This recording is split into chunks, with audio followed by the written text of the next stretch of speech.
Welcome to the deep dive. Today we're pulling out our finest stethoscope to give a financial health checkup to an entire country. I know that sounds like it could be dry, but I promise we're going to cut through the numbers to uncover some, well, truly surprising insights. Indeed.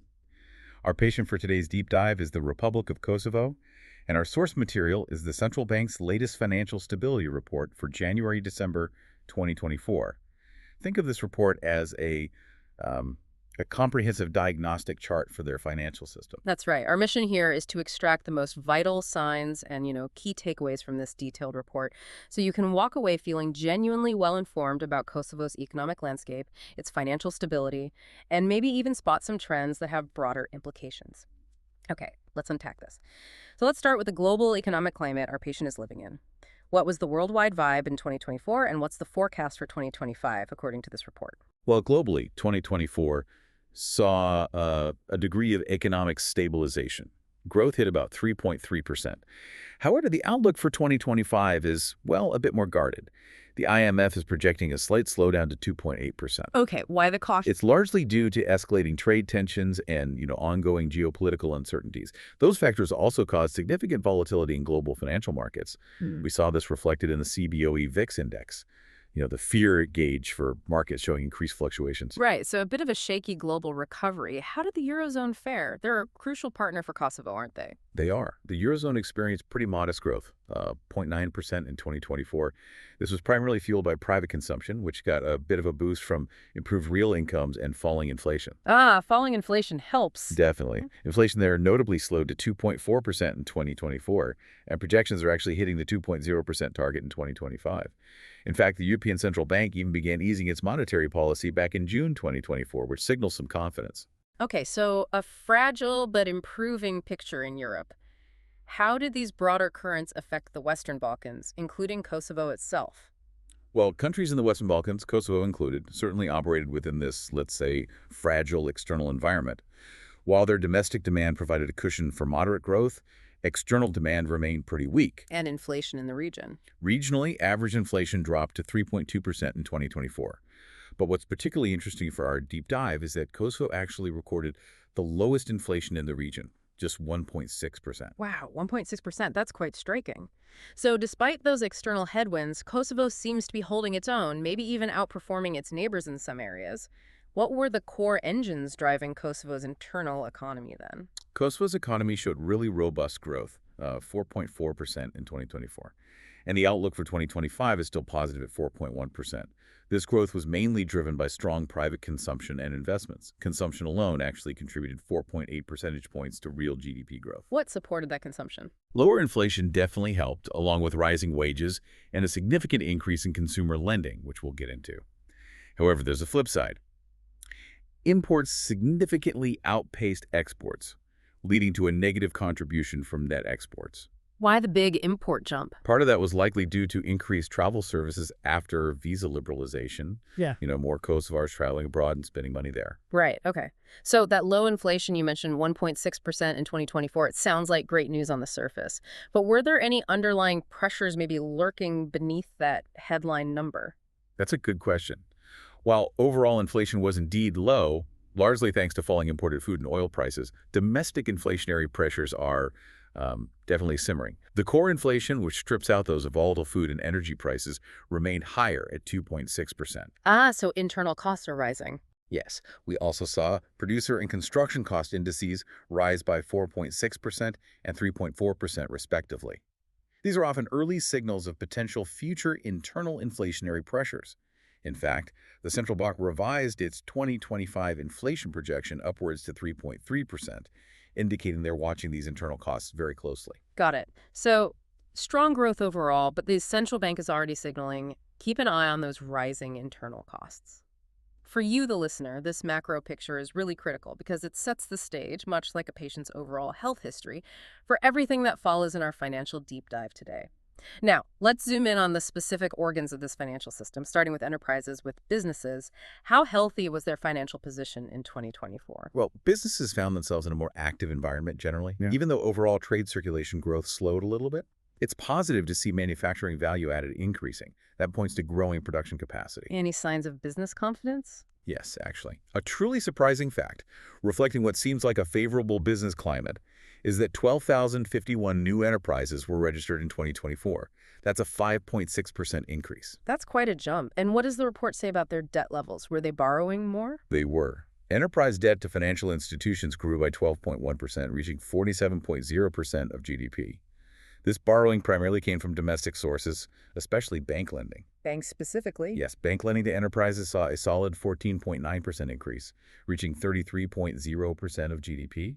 And the cost of borrowing for enterprises actually slightly decreased to 6.4%, which no doubt incentivized some of this increased borrowing. Okay, now let's turn to households. This is often the most relatable part of the economy for our listeners. How are they doing financially in 2024? Well, household debt grew even faster than enterprise debt. It was up at a significant 21.4% to 25.1% of GDP in 2024. Wow, 21.4%. Where is that borrowing concentrated? Consumer loans saw a massive 27.1% increase, and mortgage loans surged by an even higher 37.9%. Big numbers. That's a huge jump in borrowing. What about their savings? Were they managing to save despite borrowing so much? Interestingly, yes. Despite the increased borrowing, household deposits also grew by 11.1% to 4.5 billion euros. But here's a fascinating detail, a nuance in the data.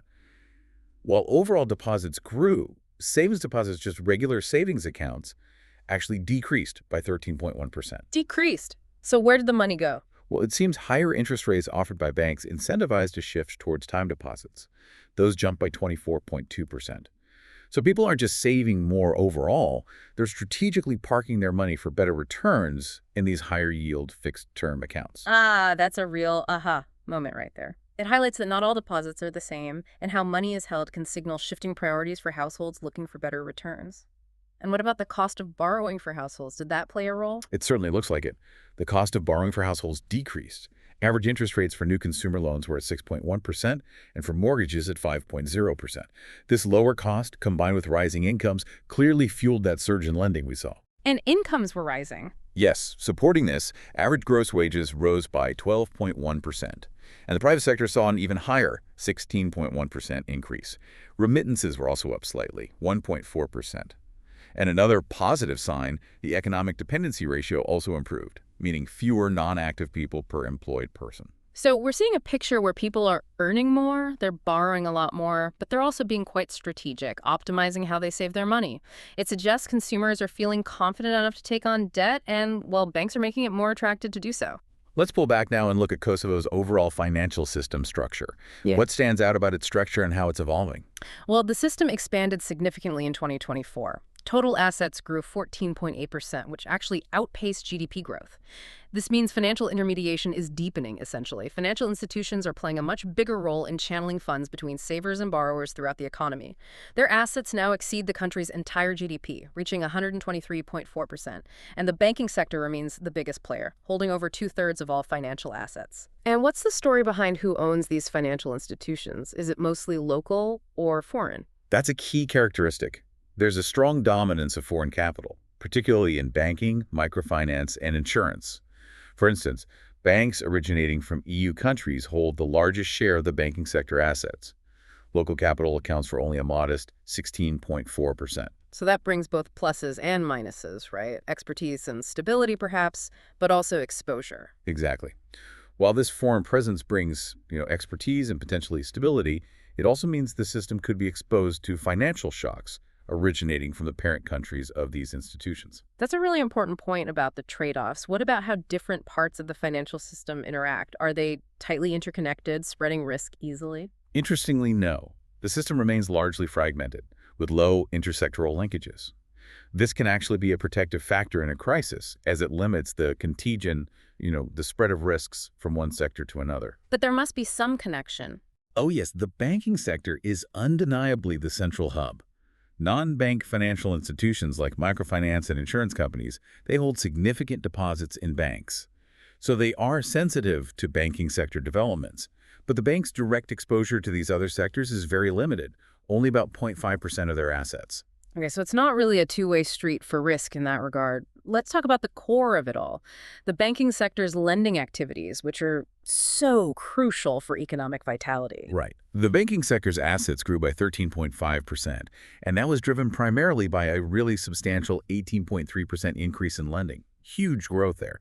And deposits remain the main funding source for these loans, with household deposits making up a big chunk, 65.1% of the total. We also have some insights from the Kosovo Bank lending survey mentioned in the report. What did that tell us about what's actually happening on the ground with lending practices? Ah, yes, the survey. It reveals that banks largely kept lending standards unchanged for large enterprises, but they slightly eased them for small and medium-sized enterprises, SMEs, and significantly eased them for household consumer loans. So easier credit, especially for consumers. Yes, and demand for loans remained high right across the board. Businesses needed working capital and funds for fixed investments, while households fueled consumer spending. Loan approvals increased, especially for those SMEs and consumer loans. This tells you that while banks are generally being prudent, they are also actively responding to strong market demand and probably increased competition. Okay, now this is where it gets incredibly vital, I think, for you, our listener, because we have data on individual borrowers, the people really at the heart of the economy. What does the debt burden of individual borrowers in Kosovo analysis reveal? This is indeed a crucial area the report delves into. The analysis, based on data from over 365,000 individual borrowers, found that 29.5% of them are considered overburdened. Now, what that means is their monthly loan installments consume more than 50% of their reported monthly income. Nearly a third. That sounds high. And within that group. Within that group, a significant portion, nearly 1 in 5 of all individual borrowers in the sample, are in truly precarious positions. 17.3% are at risk, spending 75% of income on loans. 7.7% are in a critical phase, 100%, and 4.5% are technically insolvent, meaning their installments actually exceed 100% of their reported income. Wow. Those numbers for the most burdened individuals sound quite alarming. What's the important nuance we need to understand here to interpret this data correctly? Is it as bad as it sounds? It's absolutely vital, crucial really, to note how this is calculated. This assessment is based only on individual borrower income, as reported in the credit register. It does not factor in broader household income or other potential financial sources like, say, support from family members living abroad or other household earners. Ah, okay. So the reality might be better. It means the actual percentage of truly overburdened borrowers might be overestimated in this specific analysis. It serves as an indicative measure, a flag, but not a fully objective picture of household distress. The good news is the report emphasizes that new methodological guidance for the credit register, coming into effect in June 2025, will significantly improve data quality. So we should get more comprehensive assessments in the future. Right, so the picture might not be quite as grim as the raw numbers initially suggest, and we'll have better data soon. That's reassuring. But are there specific groups that this analysis shows are more exposed to this debt burden, even with the data limitations? Yes, there are clear patterns emerging from the current data. The probability of being overburdened is significantly higher for those juggling 3 or more active loan contracts. Over half of them, 51.5%, fall into this category. Also, individuals who have loans from both banks and microfinance institutions simultaneously seem to face a higher burden. Interesting. Any other patterns? Well, maybe counterintuitively, borrowers with loans exclusively for the banking sector actually show a higher burden percentage, 29.2%, compared to those solely borrowing from microfinance institutions, 20.2%. On the other hand, when you look at actual payment delays, those are more frequent among borrowers with only 1 or 2 contracts, those with uncollateralized loans, and surprisingly, those without a prior credit history. This suggests a complex relationship, doesn't it, between borrowing patterns, repayment capacity, and maybe for those without history, a lack of financial literacy, or perhaps an initial overextension. Definitely complex. Yeah. Okay, moving beyond individual debt, let's look at the overall health of the banking sector's loan portfolio. How's the credit risk looking across the board? Credit risk remained remarkably stable in 2024, actually. Despite a nominal increase in non-performing loans, NPLs, those are loans not being repaid on time, they went up 11.0% to 109.3 million euros. But the NPL ratio actually slightly decreased to 1.9% of the total loan portfolio. Oh, that's good news. Despite the overall loan growth, how does that work? Exactly, yes. It's a very positive sign. It indicates that the rapid growth in new, presumably healthy, lending just outpaced the growth in problematic loans. The denominator grew faster than the numerator, essentially. Right. The system is growing and healthy loans are outrunning the bad ones. That's a great sign for stability. And how does Kosovo compare regionally on this NPL front? Here's a really standout fact from the report. Kosovo consistently boasts the lowest NPL ratio in the entire Western Balkans region. This demonstrates superior loan repayment performance compared to its neighbors, highlighting, strong credit discipline within the system. And the coverage of these NPLs by provisions money set aside for losses also remains very high, at 123.9%. So banks are well prepared. Very strong performance there. What about the risk that comes from very large loans to single entities or groups? How is that concentration looking? The concentration risk from large credit exposures relative to the bank's top-tier capital actually decreased. It went down to 58.4% from 66.3% last year. So it remains well below the regulatory limits, meaning the risk is generally better diversified across the banking sector's portfolio. But any caveats there? Oh, yes. A point to note is that the largest three exposures are still quite concentrated. They represent 54.7% of the total large exposures. So while overall concentration is down, if one of those really big top three borrowers were to default, there could still be a noticeable impact. Okay, good to keep in mind. Let's talk about profitability. That's key to a healthy and resilient banking system, right? How did profits look in 2024 and what drove that? Right, profits were very strong. The banking sector's net profit growth accelerated significantly, reaching 17.3% in 2024. That's up from 10.7% in 2023.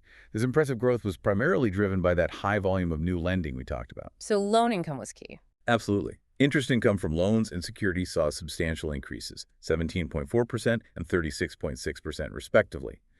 Now, operating expenses and interest paid on deposits also rose. Interest on deposits was up 48.5% as banks competed for funds. But lower loan loss provisions helped maintain that strong profit dynamic. They set aside less for expected bad loans. So lending more and more offset the rising cost of funding those loans. And how do Kosovo's banks stack up in terms of overall profitability compared to others in the region? Their profitability indicators are robust. Very robust. The return on assets, ROA, slightly increased to 2.6%, and the return on equity, ROE, held steady at a very high 22.0%. Both of those figures are comfortably above the regional average. This financial strength means the sector is highly resilient to potential macroeconomic and financial shocks, even under the severe stress test scenarios the central bank runs. It's a very healthy financial picture for the banks. That resilience is definitely impressive. But were there any emerging risks, maybe related to interest rates, that the report flagged? Something to watch. Yes. The report does note that the sector's exposure to interest rate risk has slightly increased. There's been a noticeable shift away from variable rate loans. Those are now 29.7% of the portfolio, down from 33.8% towards fixed rate loans. So locking in rates for borrowers. Exactly. Yeah. But that transfers more of the interest rate risk from borrowers to the banks. Think of it like this. If you have a fixed rate mortgage, you're insulated if rates go up, but the bank takes on that risk instead. Additionally, the maturity gap between assets, loans, often long-term, and liabilities, deposits often shorter-term, has widened. Why is that a risk? Well, banks are relying on relatively short-term deposits, but they're increasingly issuing long-term loans like mortgages. This situation means banks might face rising funding costs down the line, especially due to competition for deposits. It could potentially put pressure on their future profitability if, say, interest rates they pay on deposits rise faster than the fixed rates they earn on loans. Right, a potential margin squeeze down the road. Okay, finally, let's look at the financial stability map from the report. What does this overall dashboard, this kind of vital signs monitor, tell us about the risk landscape in 2024? The map indicates that overall financial stability risks in 2024 were slightly higher than in 2023, but importantly, still lower than the historical average. Risks related to household, enterprise, and government financial positions all saw a slight increase on this map. And external factors. External economic risk also rose, primarily due to things like global oil prices and slower growth among Kosovo's main trading partners. However, on the positive side, domestic economic risk slightly decreased, mainly thanks to that inflation stabilization we discussed earlier. And looking at that map, what was the biggest area of concern, or maybe the component showing the most increase in stress? The household sector showed the highest increase in risk on the map for 2024. That was mainly due to the slower growth of remittances, which are a major income source for many families, remember, and that widening borrowing gap. And where did risk decrease? Conversely, capitalization and profitability of the banking sector showed a significant decrease in risk, reflecting their stronger financial position that we've been talking about. Very resilient. Liquidity and funding risk, however, increased slightly, and this category still holds the highest overall risk score in the map. And why is liquidity still the highest risk area? That's primarily because, as we noted, loans grew faster than deposits, and the overall growth rate of deposits slowed down. It just means banks have relatively less easy access to funds compared to their growing lending activities. It's something the central bank is clearly watching. Okay, so despite robust overall stability and a very strong banking sector, the central bank is keeping a close eye on specific areas, particularly that household debt situation, even with the data caveats and the delicate balance between loan growth and deposit growth for liquidity. So, wrapping this up, what does this all mean for you, the listener? We've seen that Kosovo's financial system, especially its banking sector, is exceptionally strong. It's profitable, it's liquid, it's outperforming regional peers in many critical areas. It's truly navigating a complex global environment with, well, remarkable resilience. Precisely. That's the big picture. But despite this strong performance, the report clearly highlights the critical need for continuous vigilance, especially concerning the potential overestimation of household debt burden in the current data and the importance of that improved data collection going forward. And also, those subtle shifts in interest rate risk, where banks are taking on more exposure by issuing more fixed-rate loans funded by shorter-term deposits, that will be a key area to monitor as it ultimately affects the cost and availability of money. Absolutely. And that leads perfectly to our final thought for you to mull over today. Given this dynamic, the banking sector's shift towards more fixed-rate loans while relying more on shorter-term deposits to fund that long-term lending, how might this evolving situation influence your own financial decisions? Whether that's thinking about borrowing for a home or choosing where and how to save your money as you observe these underlying trends unfold in the coming years. We encourage you to think about that connection and how the stability and the structure of a country's financial system directly impacts your own economic well-being and choices. Thanks for diving deep with us today on Kosovo's financial health. We'll be back soon with another fascinating exploration.